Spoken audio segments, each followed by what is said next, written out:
Literature in English. In the last lesson, we discussed the genres of literature, where we talked about drama, poetry, and prose. So today we're talking about drama alone as a genre of literature. Remember, drama is just an imitation of some action. For example, looking at the likes of Patience Ozokwo, in most of her movies, she portrayed this character of a wicked mother, wicked stepmother, wicked auntie, and the rest. And meeting her in person, you can actually see, or you could see that she's actually a sweet person, different from the characters that she has been playing in her movies. That is to tell you that actors tend to project an image, maybe not their original self, but of what they are told to do in the play or in the drama. Alright, so it's an imitation of some action, and it's known to have originated from the Greek. Alright, so we have 5 main types of drama. They are: number 1 is comedy, number 2 tragedy, 3 tragicomedy, 4 melodrama, we have the opera and the musical drama.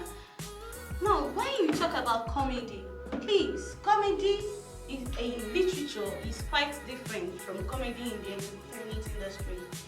Comedy in literature, the dramatist tends to use a much lighter tone, happiness, happy thoughts from the beginning of the play to the end.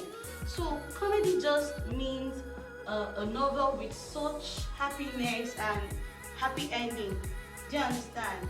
Could be that the child grows well from a rich family, a lot of successes here and there, happy thoughts till the end of the novel, and it ends happily.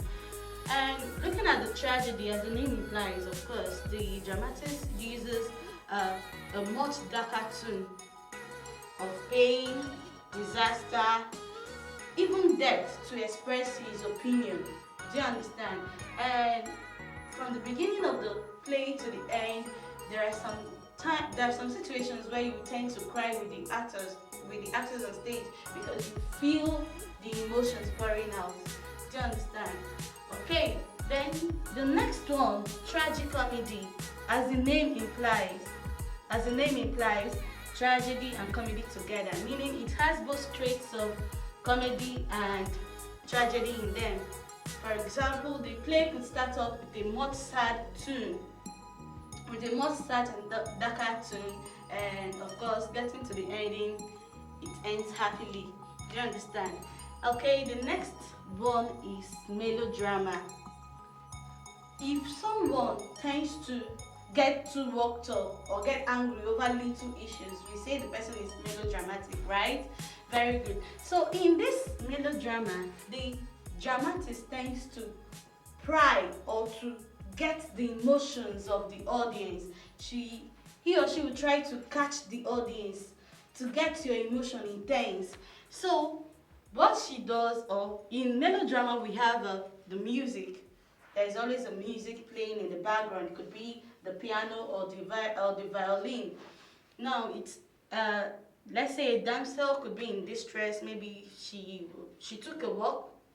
She took a walk on a hill, and accidentally she falls, or about to fall, so she's hanging on a cliff. Now the person on the piano will try to use a suspense, thrilled sound to project that. You and the others will be like, what will happen next? You'll be tensed. Your emotion will be on the high side. Then it comes, and then her knight in a shining armor could just appear and swing in and save her. That is melodrama for you, and it's it's quite interesting to watch on the stage. Trust me, because the music, you'll be tensed up, you don't know what to expect next, and the rest. That is melodrama. Then for the opera or the musical drama, it is when actors on stage, instead of making use of the dialogue that is talking to each other, they actually sing out their lines. Instead of saying go out, he or she sings. Instead of come here, just name it. It could be, okay, I went to this place yesterday. They just sing instead of talking. Alright, so these are the 5 main types of drama. Now let's look at some of the terms used in drama. We have what we call aside. Aside is the first one. This is mainly on the stage. It's used mainly on the stage, where an actor will pretend to will say something to the audience, and the actors that are with him on that same stage will pretend as if they don't hear, that they did not hear what he or she has said. That is aside. Then we have the flashback. We see this in our home movies.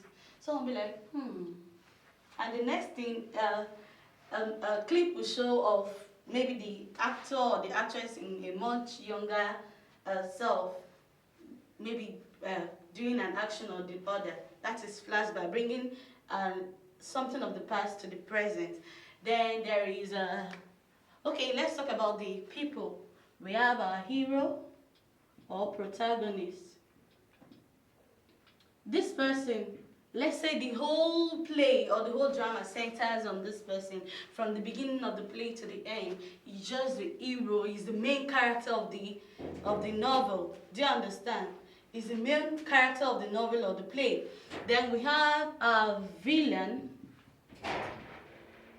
who we call the antagonist. Of course, this person is meant to oppress this one, to be against this one. So these are the two main characters of a play. This is the hero and the villain. It's what most of you will call actor and boss in home movies. Please, the right word to use is the hero and the villain. Alright, so there are other things involved. The dramatics can involve a clown or a jester on the stage. He's the funny one. You just know him as the funny one. You always want to say something funny. Okay, there are other things. We have the tragic flaw. Tragic flaw. This one is talking about, it's for the hero. It's called a tragic flaw because it centers on the weakness of our hero. For example, if we look at some of the works written by, okay, let's use William Shakespeare's work of Julius Caesar. His flaw is that he was too full of himself. He's too ambitious and arrogant. That is his main flaw. He did not consider the views of people around him. He just wanted to be himself. He's just so full of himself. That was his flaw. So what led to his fall was that people became against him. People came against him, and of course he was stabbed by his own best friend. So that was how he ended. Of course, he ended badly. Right? So we should also look at the functions of drama. There are other functions of drama. One, it's a very good way for the dramatist to portray his or her emotions to the audience. Can decide to write a play telling the audience what he or she feels about maybe a situation happening or just his views. And the other one is that it helps us to learn that we learn moral values from there, because some of their characters, you see the good, the bad, and the ugly, and of course the ways most of them will end will not. The end is not something to write home about. So it will try to guide you too when you're making your own decisions or also in your life decisions. Alright, so we've come to the end of today's lesson on drama. Hope you enjoyed it. Please remember to like, share, and subscribe. Put on your post notifications so that you always know when any content has been posted. Alright, I'm still yours faithfully, Rose. So till next time, bye.